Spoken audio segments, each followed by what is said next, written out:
You find 3 records from 3 different years. One says you reported back pain. Another shows where you were assigned and what your duties involved. A third from a civilian clinic says the pain kept coming back. None of those records tells the whole story, but together they may help you ask much better questions.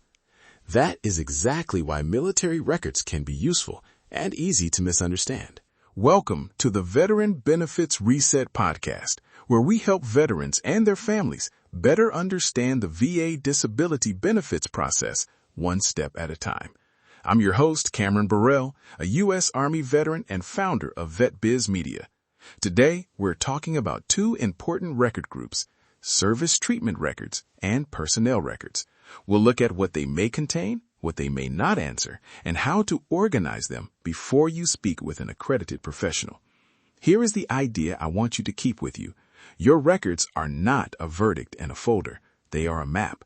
They help separate documented facts, personal recollection, and questions that still need answers. This is an independent educational resource. It is not legal or medical advice, and it does not replace guidance from a VA-accredited veteran service organization, claims agent, or attorney. Every veteran's service, records, medical history, and circumstances are different.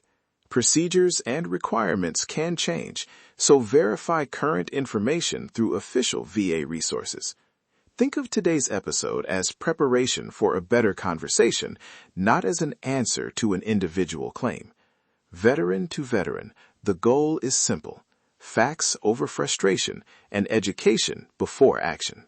Let's begin with service treatment records. A service treatment record is not just a hospital record. It might be a sick call note, an entrance or separation examination, a physical profile, a referral, a medication entry, or a short follow-up note. Sometimes the entry is only a few lines long.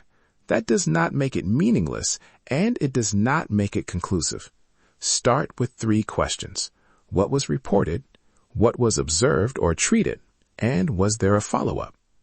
You may also see abbreviations, shorthand, or older medical language that is unfamiliar. Do not feel pressure to interpret every term before you organize the document. Read the entry with its neighbors. Look at the date. Look at who created it. Notice whether it was an examination, a complaint, treatment, or an administrative form. Does the note mention an earlier event? Does a later record mention follow-up? A medical record may document a symptom, an injury, treatment, or an examination finding. It may not answer every question about cause, continuity, current severity, or the effect on daily life. Those questions can require additional evidence and individualized professional guidance. The safest habit is to describe what the record says before deciding what you think it means. Now, where do personnel records fit? A question I hear is, if my personnel record does not mention a diagnosis, is it useless? No, it may provide service context. Personnel records can include your military occupational specialty, duty assignments, station or deployment history, orders, evaluations, separation documents, and other administrative information. They may help place you in a particular job, unit, location, or period of service. That context can matter when you are building a timeline, but context is not the same as a medical opinion. A job title by itself does not establish a diagnosis, and an assignment by itself does not establish the cause of a current disability. The same careful approach applies to performance records. A change in duties, attendance, evaluations, or performance may be worth placing on the timeline, especially if it lines up with other documentation, but it should not automatically be treated as a medical conclusion. A disciplinary record may show that an administrative event occurred. It does not by itself explain a person's health, intent, diagnosis, or eligibility for benefits. Ask what the document actually says, what it leaves unanswered, and whether another source can add context. That is the difference between organizing evidence and making assumptions. Here is a fictional example for education, not a prediction about anyone's claim. Suppose a vehicle mechanic served from 2007 to 2011.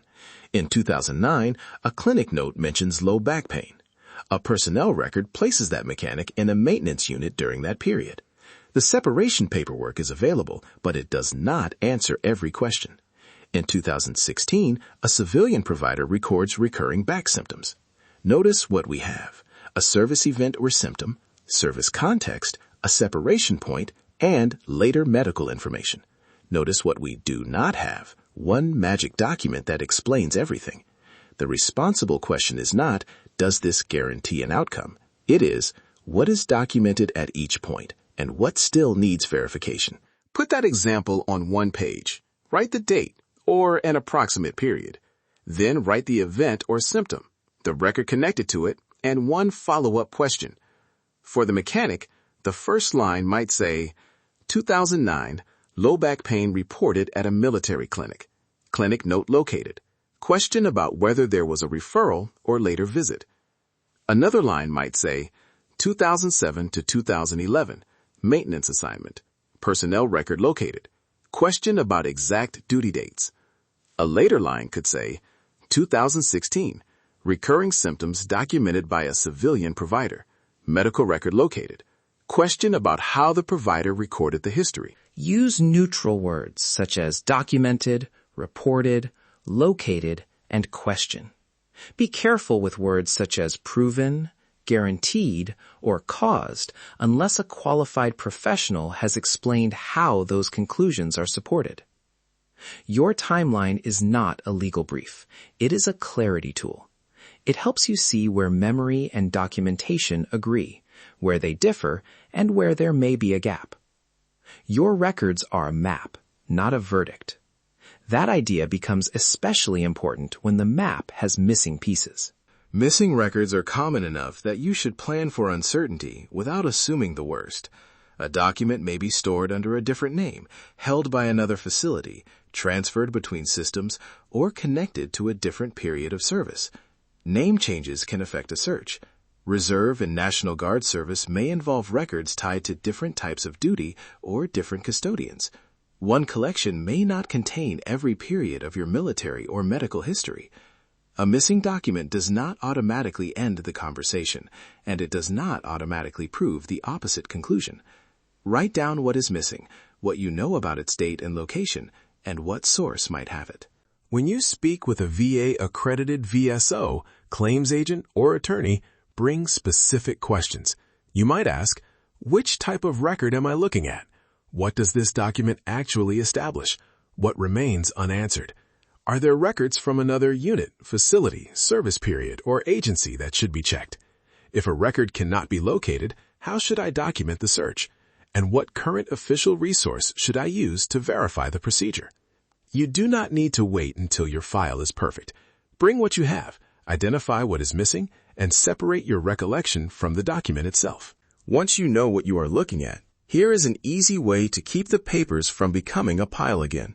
Create 3 folders, physical or digital. The first is service, personnel records, orders, assignments, separation documents, and other records describing your military history.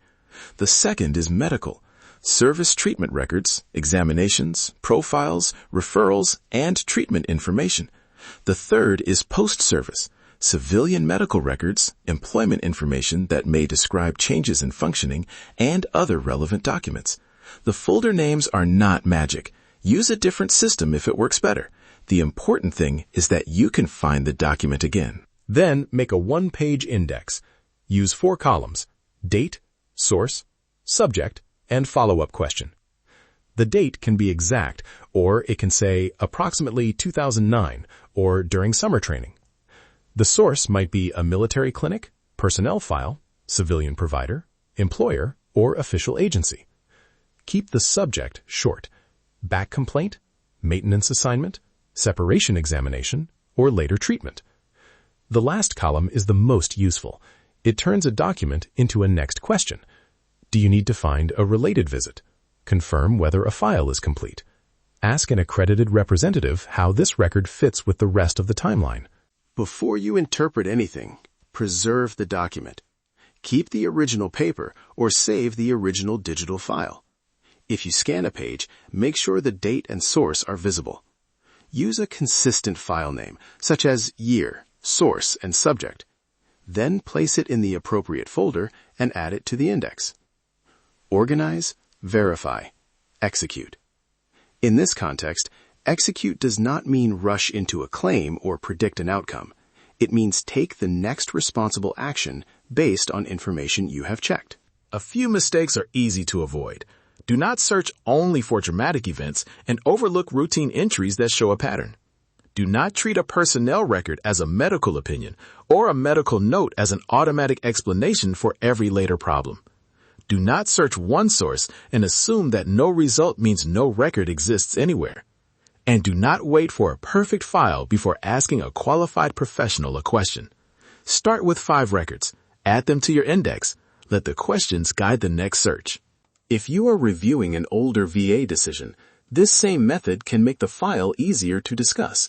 Note which evidence the decision mentions and which evidence it says is missing or insufficient. Compare that language with your index. Then write questions instead of assumptions. What did the decision consider? What should I verify? What document or explanation do I need to discuss with an accredited representative? This is not a prediction about a future review. It is a way to turn a large file into a focused conversation. Let's bring it together. Service treatment records may document medical complaints, examinations, treatment, referrals, or restrictions during service. Personnel records may provide context about duties, assignments, locations, performance, and separation. Post-service records may describe later treatment and changes over time. Each record has a role, but no single document guarantees service connection, a disability rating, compensation, or approval. The complete facts and applicable rules matter, and those rules can change. Verify current information through official VA resources and seek individualized guidance from a VA-accredited VSO, claims agent, or attorney when appropriate. Before the next episode, choose 5 records, create your 3 folders, and write 4 things beside each record: the date, the source, the subject, and 1 follow-up question. Stop there. You do not need to interpret your entire file today. 1 step, 1 record, 1 mission. Stay organized, stay informed, stay ready. Thanks for listening to the Veteran Benefits Reset podcast. I hope today's episode gave you a clearer way to understand military records and 1 practical action you can take toward getting organized. Remember, this podcast is an independent educational resource. It is not legal or medical advice, and it does not replace guidance from a VA-accredited veteran service organization, claims agent, or attorney. Every veteran's service, medical history, and claim are unique, so verify current information through official VA resources and work with accredited professionals when appropriate. If you found this episode helpful, follow the podcast, leave a review, and share it with another veteran, family member, or caregiver who could benefit. Download the free 7-step Veteran Benefits Reset Guide at vetbizmedia.com/veteran7. It can help you organize your military, medical, employment, and VA records before taking your next responsible step. Thank you for listening to the Veteran Benefits Reset podcast. Your service did not expire. Your story is still worth reviewing. Take the next responsible step.